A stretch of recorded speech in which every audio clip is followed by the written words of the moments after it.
welcome to the Talking Crop podcast. I'm Kathryn Seebruck, commercial agriculture educator with University of Illinois Extension, serving Daviess-Stephenson and Winnebago counties. Talking Crop is a seasonal crop production podcast with episodes occurring every other week during the growing season between the months of May and September. In each episode, I bring on a guest speaker to discuss topics related to their areas of expertise.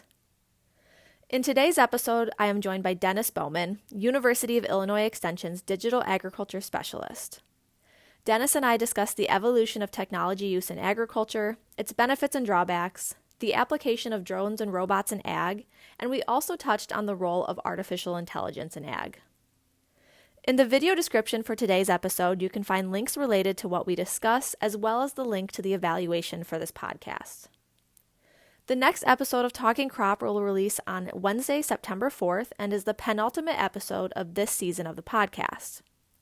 In it, I will be joined by Nathan Johanning, a commercial agriculture educator with University of Illinois Extension, who is also the Illinois representative for the Midwest Cover Crop Council, for an applied discussion on the adoption and application of cover crops. Without further ado, please enjoy this episode of Talking Crop, Talking Agriculture Technology, Drones, Robots, and More with Dennis Bowman. So Dennis, welcome, and thank you so much for joining me today for Talking Crop. Well, thanks, Kathryn. Absolutely. So Dennis, your title is the Digital Agriculture Specialist for University of Illinois Extension. So can you describe your position and the roles that you play in Extension in your position? Well, I've been in Extension for 43 years now, and I've been in a variety of positions from a county extension agent to regional specialist or regional educator, and most recently as the digital ag specialist. Throughout my career as an agronomist in Extension, one of the areas I've focused on has been technology. And that has kind of meshed up with some needs from the university, because at the University of Illinois, we've got this organization that's called the Center for Digital Agriculture, and it is a safe space for geeks and agronomists and ag economists to all get together to work on projects and to compete for grants. So the Center for Digital Ag has been bringing together some of the top researchers and faculty members from the College of Engineering and the College of ACES to collaborate together on projects and provide them a framework to take care of the nuts and bolts of managing grants and stuff, so that they can focus on the knowledge generation, solving problems and issues. So it's been a very successful grouping to get together, and they've been very good at getting grants, and getting grants is somewhat synergistic in the fact that once you get a team that's familiar with each other and comfortable and knows their strengths, they can form new teams to compete further and to go farther with some of the grants. So we've been very successful, and with a lot of our grants are being funded by the National Institute for Food and Agriculture at USDA. And being a USDA agency, one of their big things is that all these grants should have an outreach component, that there should be something practical, and that includes extension. And so for these teams to successfully compete, they've got to have a good outreach and extension program built into the grant as a significant portion of the grant, so that they're not just publishing journal articles and going to conferences and talking to each other, but they're actually getting stuff and getting it out to growers and the agribusiness industry. So they need people like myself that know extension to be part of their teams. So in addition to being an employee of University of Illinois Extension, I have joint appointments with the Crop Science Department and with the National Center for Supercomputing Applications and the Center for Digital Ag. Awesome. That's really interesting. So the projects and the studies that are done through the Center for Digital Ag, are they kind of focused on campus? Like, I'm thinking like location wise, like, are these projects just on campus? Do you do projects in other locations, whether it be the state or other areas? A lot of it starts on campus, but it gets spread out when we're doing field research and field trials. Those will need other environments. We're also kind of looking at other states.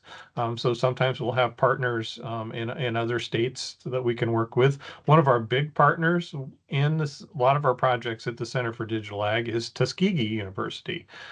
So using their constituents and their focus on more smallholder farms in the South, that gives us another avenue to get out and another area that we can test some of the ideas with farmers of different backgrounds, different cropping systems, different income levels, different size operations.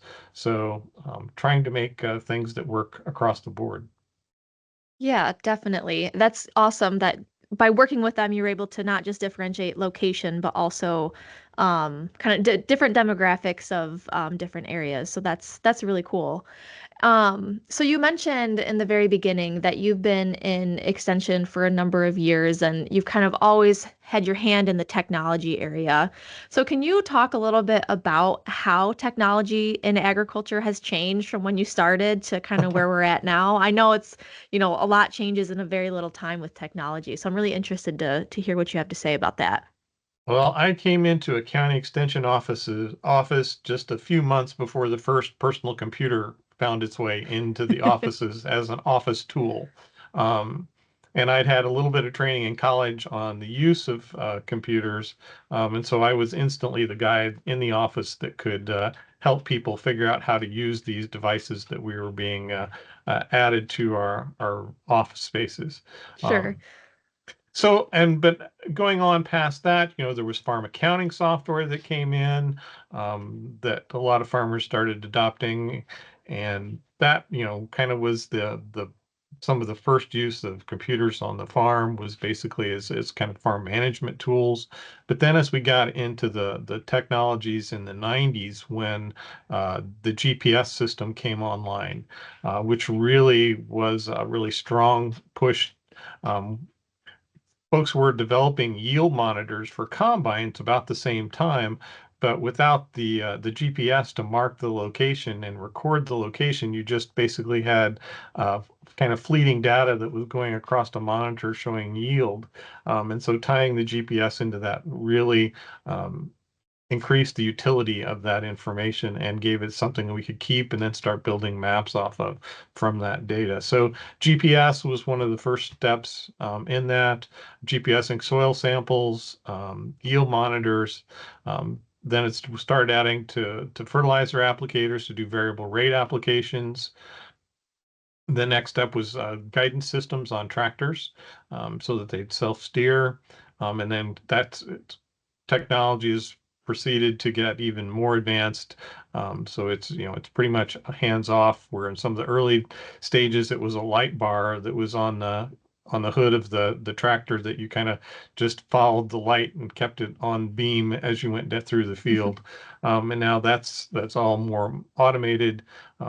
With the row shutoffs that kind of increased the efficiency of operations, so we weren't wasting nutrients and chemicals in areas where it had already been applied or seed.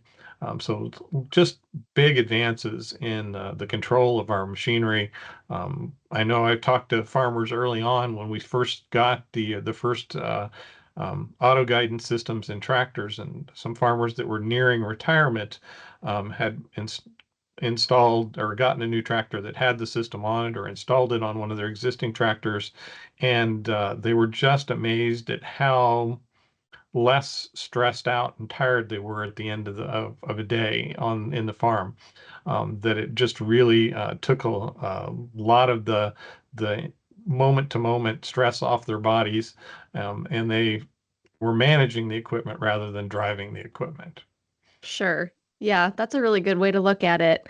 I'm glad you brought that up because that was kind of my next question. Thinking about this, digital ag, I think a lot of the times we might hear folks call it precision farming. Am I correct in saying that with all this, technology? Precision farming is a piece of the digital farming.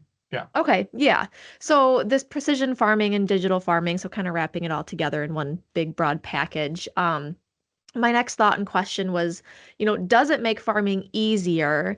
And you answered that in, your example of, the older generation farmers saying it's just, kind of less of a mental toll, less of a physical toll in some cases. But is it also maybe challenging in the aspect of there's all this new technology coming out and it's hard to know everything about it and it's hard to know what's best to incorporate or what to leave out? Is there kind of that aspect of it too?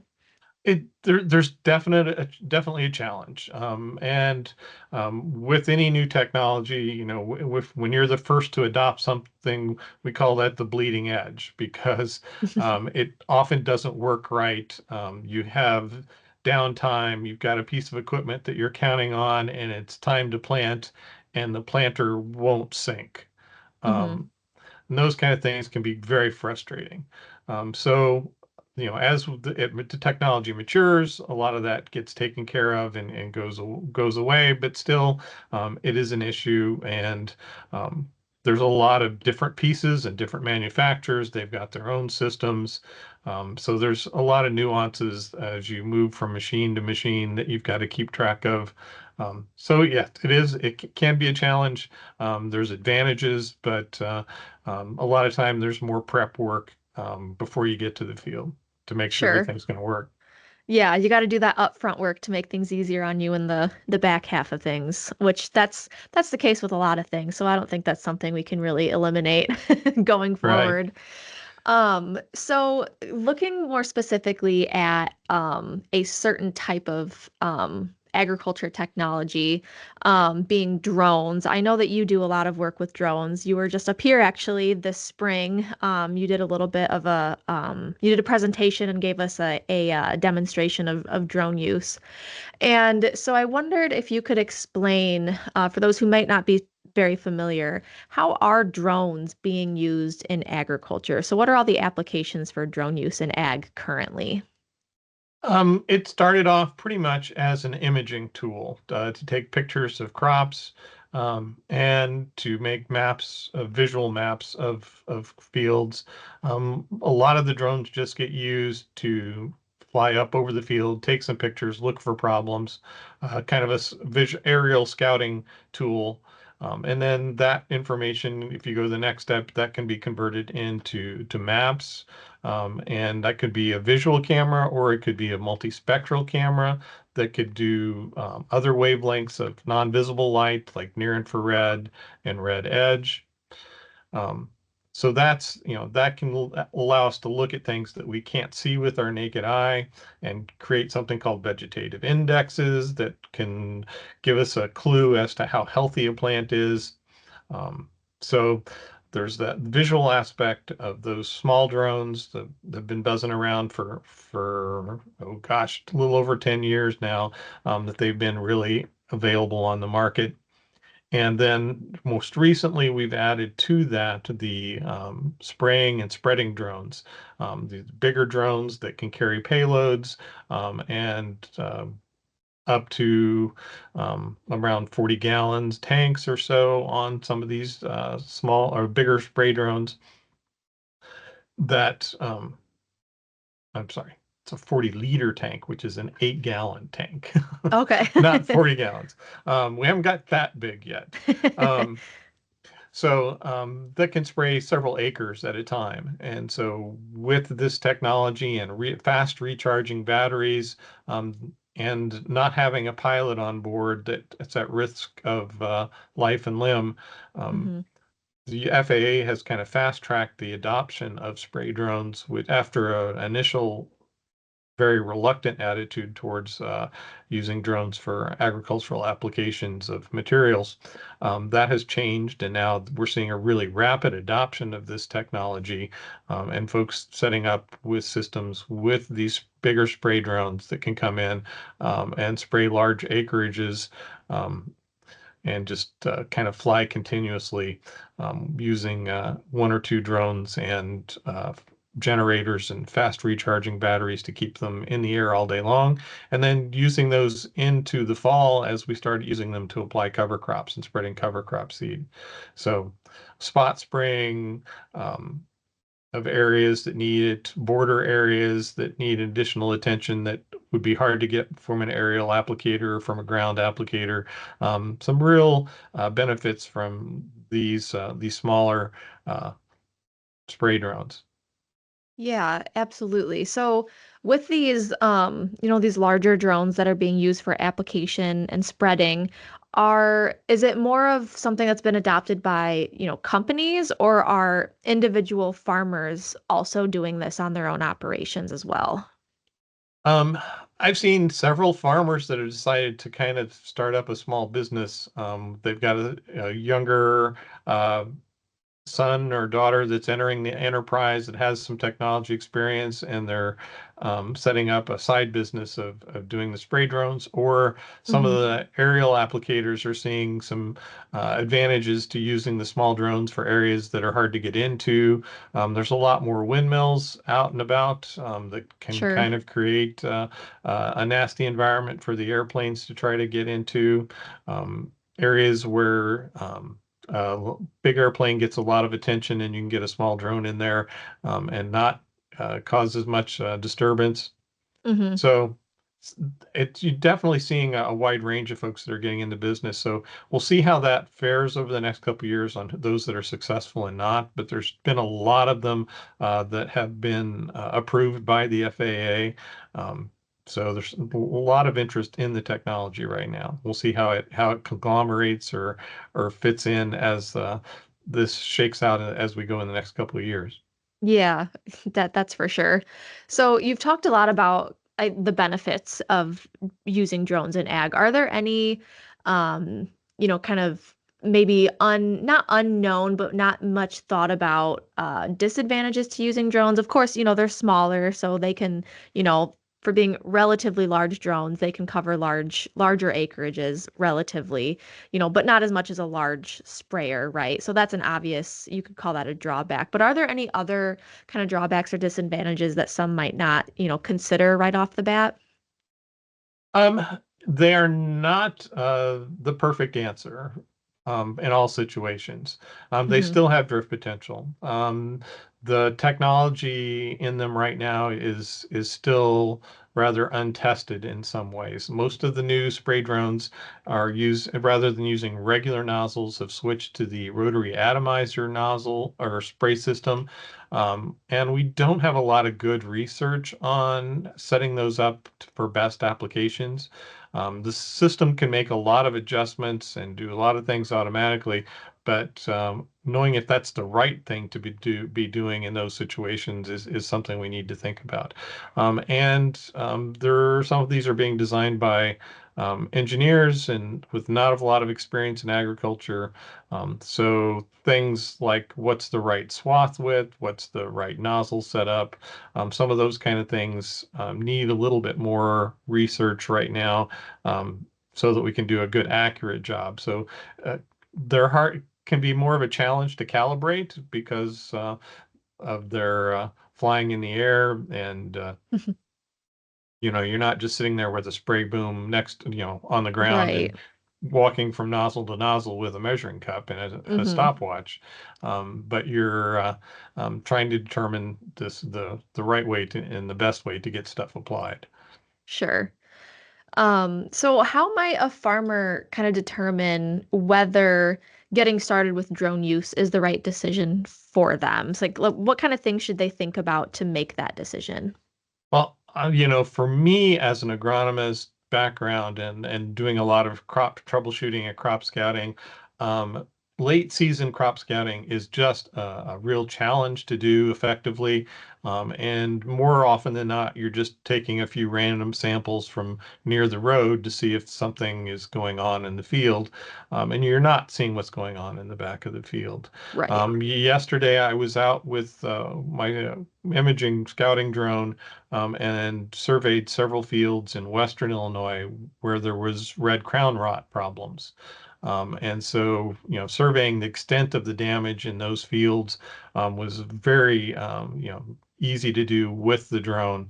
And so putting the maps together today to, kind of share those with the grower and with the research team that's been looking at those fields So I think for any farmer, I can definitely see an advantage to having one of these drones in their toolbox so they can see what's going on in the fields, in areas where it's not to get easy to get to. And it may just be a fact that it's muddy out, and you can't walk across the field to get to the far side to do population counts or look for weed escapes, those kind of things, where a drone could easily Mm-hmm. go up. You could pop that in the air and check those things out.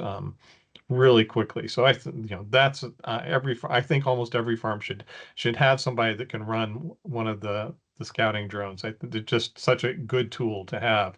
The spray drone's a little more complicated.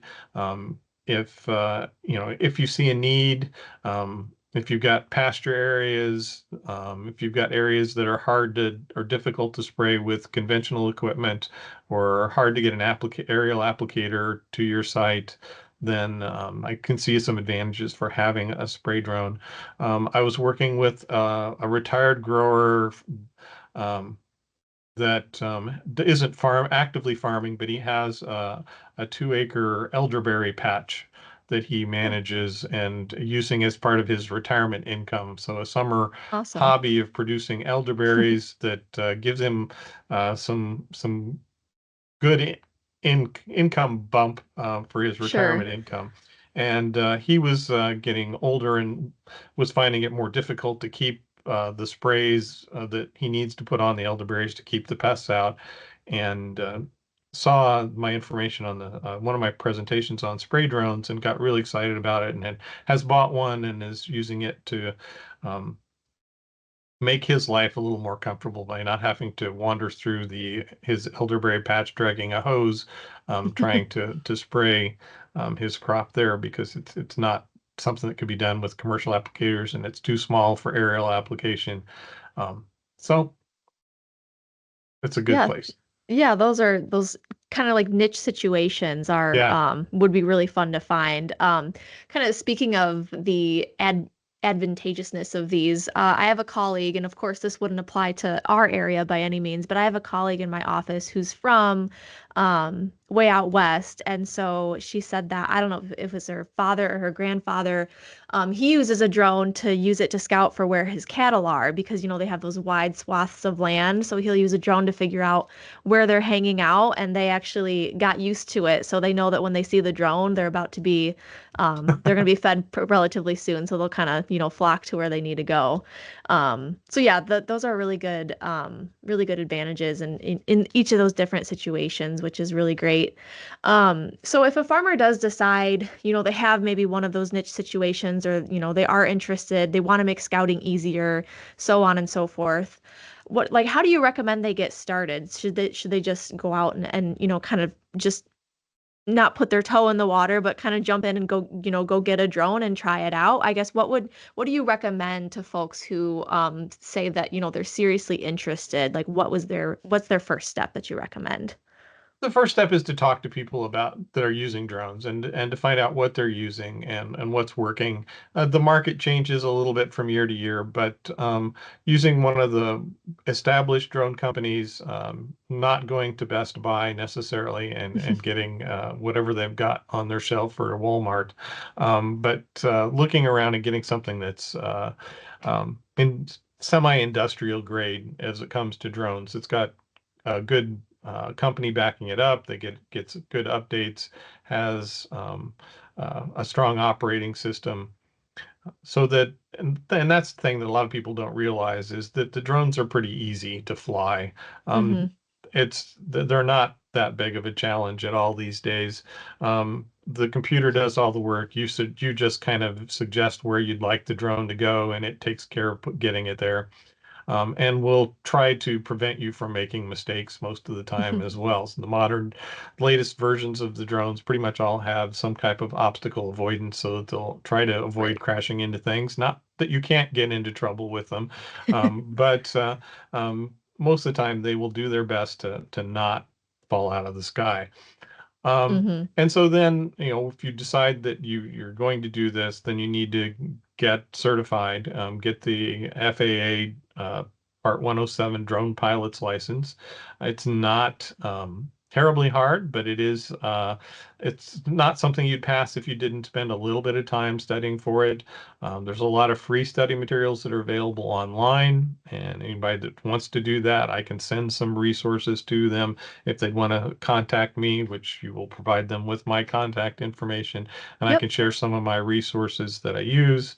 I very rarely fly the drone manually anymore. I pretty much use software to create missions, and just basically get the drone to the spot where I want it and get my mission set up and hit launch, and the drone goes off, flies it, and comes back. And um, sometimes will land itself. Sometimes it'll come down and say, is it safe for me to land? And then you can confirm that it's okay, and it'll go ahead and land on its own, or you can take control and move it and adjust it a little bit if it need be. But most of the time, very rarely do I have to take over. If I'm just doing picture work, I'll often fly that manually to try to set up good images that are in the area where I want. But so get the FAA certification. If you decide to go in the drone or in the spray drone business, then that's a much bigger challenge, and Mhm. you're going to need some help to do that.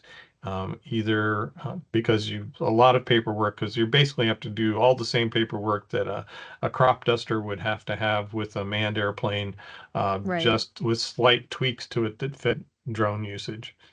Yeah, absolutely. So that's all really good information. And like you alluded to, I will include your contact information in the video description. So if anyone gets inspiration, they can contact you and you can provide them with that information. So thank you for that. So moving a little bit away from drones now, shifting more towards another fun thing that I know you work with, which is robots in agriculture. So I know this is, currently not quite as popular as drone use, but with robots, what role can robots play in agriculture, kind of realistically? Like, what do you think, like, future adoption, of robot use will be used for in ag? Well, I can tell you some of the stuff that we've been working on, and one of those that is actively being used in the seed industry right now is um, a a little robot that'll go up and down the plot rows and collect data using cameras and imaging LiDAR imaging devices on the robot. And these robots are pretty much designed to take lots of measurements of the corn or the soybeans, whatever plant it is that it's geared for examining. And it'll replace teams of graduate students so if you've got a corn breeding program, and you're evaluating thousands of lines of genetic material, and have it out in plots, and you've got these teams of graduate students out there with clipboards and measuring tapes, um, taking collecting data all summer long to try to figure out what's going to be the next best corn variety on the market, then Mm-hmm. this can replace them. It can operate without complaint and collect a lot of data, and it'll already be digitized, so it can go straight into the lab for analysis and starting to do evaluations much more rapidly, um, and hopefully have good quality control as well. So Mm-hmm. there are robots that have come out of our robotics lab at um, Ag and Biological Engineering department, that are being commercialized and sold to a lot of the big seed companies around the world uh, for this project. And so out of that team, the second project they started developing was a robot that would do some type of weeding to control hard to control weeds. And that was their initial discussion. But as they got talking to farmers and learning more about agriculture, they saw another use that they thought might be a better uh, test for their second round, and that was the cover crop seeding robot that I've been around the state showing off for the Mm-hmm. last couple of years. And this is a robot that will go into standing corn, basically about now through uh, and up until harvest, and we can seed cover crops underneath the corn canopy get the seed out down close to the ground, get it spread, and the robot's driving itself up and down the row, um, putting out the cover crop seed with autonomous detection of the corn plants and driving itself through the field. That's fascinating. I hadn't really thought about the commercial application of the robots. In my mind, I'm always, thinking of, farmers themselves, but that's, I think, a kind of a perfect place for an ag robot to be doing that data collection. Hmm. And it kind of takes out that not human error so much as human variance, I would say. My 5% damage isn't going to be the same as, your 5% damage, right? Or rating, I should say. So that's really interesting. And the cover crop thing is really interesting as well. I know up here in this part of the state, getting cover crops in a timely manner is very difficult, especially because we have a lot less of that window. So using something like a robot or going back to the drones, those as well would be really beneficial in kind of bridging that gap that we kind of find ourselves in every so often. Um, Yeah, with cover crops, I mean, a lot of times we're forced into using cereal rye as our mhm, number one cover crop species, not because it has the best biologics of some of the cover crop species, but because it's just so darn dependable, mhm, even with a late planting date. That it's very pretty cold tolerant and will grow late and germinate fast. So we're gets kind of stuck on using it. And not that it's not a good cover crop species, but it doesn't, it has a very limited range of agronomic potential. Um, yes. Whereas some of the clovers and some of the, the radishes and those kind of things have some other traits that we might be more interested in. But because we're looking at a post-harvest planting window that can be really small, getting the seed out there in August or early September, giving that a chance to get established and having a sufficient time to grow and get going in the fall prior to getting the cold weather setting in. So that's, a case where the drone or a cover crop seeding drone or the a cover crop seeding robot on the ground, those can all be tools that can help us get stuff out a little bit earlier. For corn, the robot works really good under the canopy. For soybeans, the robot does not do as well trying to get through soybeans. Sure. Where that's where a spreader drone can get in and seed some of those areas quite effectively. Yeah. Yeah, that's really interesting. And when you think of robots, maybe the general layperson, when we think of robots, some that seems like something very futuristic, probably very expensive. Is that the case with ag robots? And if it is, like if they are currently relatively expensive, do you see that expense going down as more developments kind of take place to make these more of a, quote unquote mainstream item? Well, you've got things like the John Deere See and Spray sprayer systems that are, artificial intelligence enhanced spraying with a lot of computerized controls that are really expensive. Mm-hmm. One of the things with our group at the University of Illinois is we're looking at things that are cheap. Okay. And so the image, the robot, for the breeding plots, that has a LiDAR sensor on it that's fairly expensive and works really good. Um, so for the cover crop robot, we're trying to make something that's really cheap. And we couldn't use the LiDAR sensor because it would make the unit cost go way up and be one of the most expensive parts of the robot.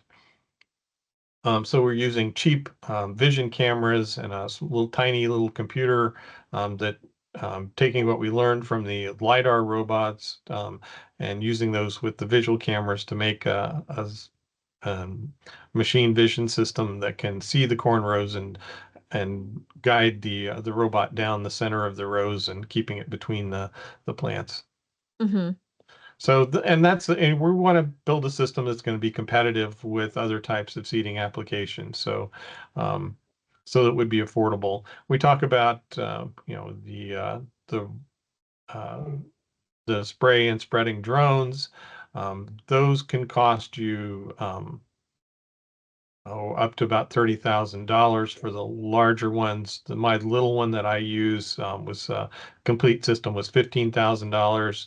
The if you want to get two drones and a trailer and the pumps and the generators and stuff, that could probably cost you around $100,000 to get everything set up to do that. But when you compare that to just the price of a crop dusting airplane at $2.5 million a piece, it's quite a bit cheaper. Yeah, that's quite a discount in comparison. That's for sure.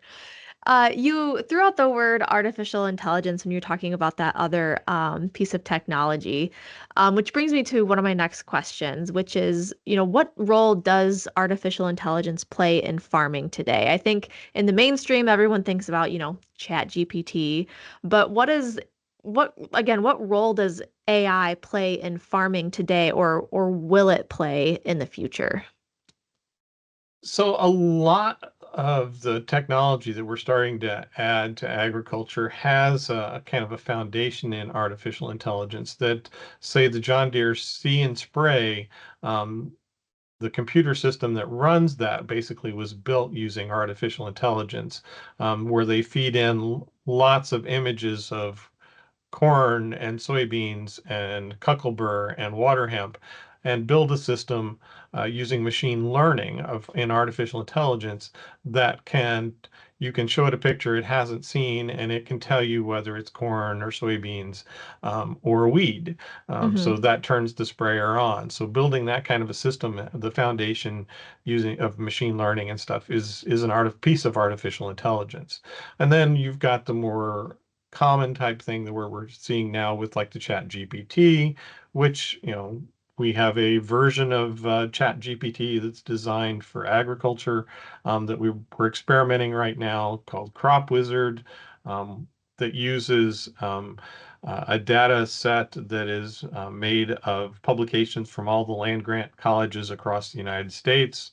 So it's using extension material that's non-biased. So if you ask it an agricultural question, it'll look in its extension database and come up with an answer and then give you the references. So in addition to the answer, you can take that and look back at the original source to double check that it meets your standards for good information. So you're not just taking a computer's word for something. Yeah, that's a really great resource to have, especially like you mentioned, it provides those unbiased resources, which are really important to have as well. Another question, kind of just broadly about this digital ag and precision agriculture. Um, does all of this technology, or can all of this technology help to make ag more sustainable? Because that's something that I think more and more people are talking about and interested in, is that sustainability piece of agriculture. So, does all of this, again, technology and these resources contribute to a more sustainable agriculture operation? It's all in how we apply the technology. I mean, we've seen that from some of the early days when we started adopting the variable rate planter or the variable rate fertilizer equipment so that we're, not over applying fertilizers. And so, we're very concerned about water quality, the hypoxia zone, the nutrient loss reduction strategy here in Illinois. And the variable rate application is one of the things that we looked at and have tried to apply to some of those situations so that we're not necessarily, back in the old days when we put just a uniform rate across the field um, based on what the average was, and instead using soil samples and yield maps to determine how we're going to apply our fertilizer and spread it across the field and using different rates. And one of the things we found out with that was that we didn't always use less fertilizer. We just shuffled it around and used it, put it in different areas of the field. So it didn't often save farmers money, but sustainably, it made sense that we were putting the nutrients in the right places. And so that, I think that has always been a little piece of this technology, that we are looking for ways to be more efficient and more sustainable at the same time.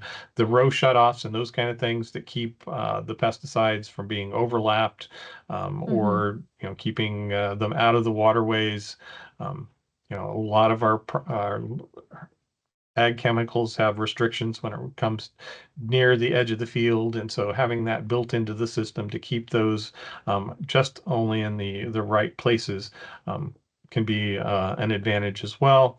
And then the challenges of new techniques, adopting cover crops, utilizing the technology to help simplify some of the decisions there. We've got a cover cropping tool that will help farmers look at the decisions as it relates to how much biomass do they have in their cover crop, when's going to be the best time to terminate it based on my location and my planting date, and when I hope to plant my following crop. That the cover crop tool can help do that. So there's a lot of pieces of this, and are matching up with what we're trying to do in agriculture right now to be more sustainable and be more regenerative.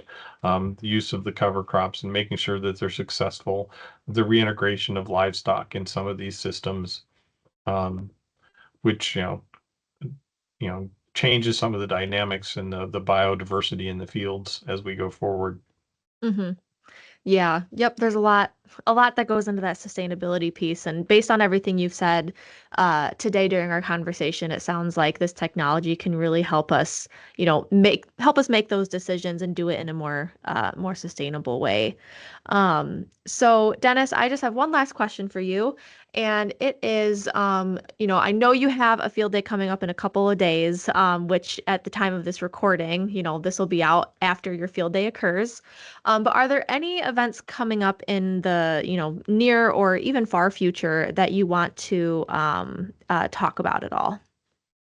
Well, we have a place at the University of Illinois Research Farm in Champaign, an area that's been designated as the Farm of the Future test bed area, where we're taking some of this technology and applying it in a large field setting.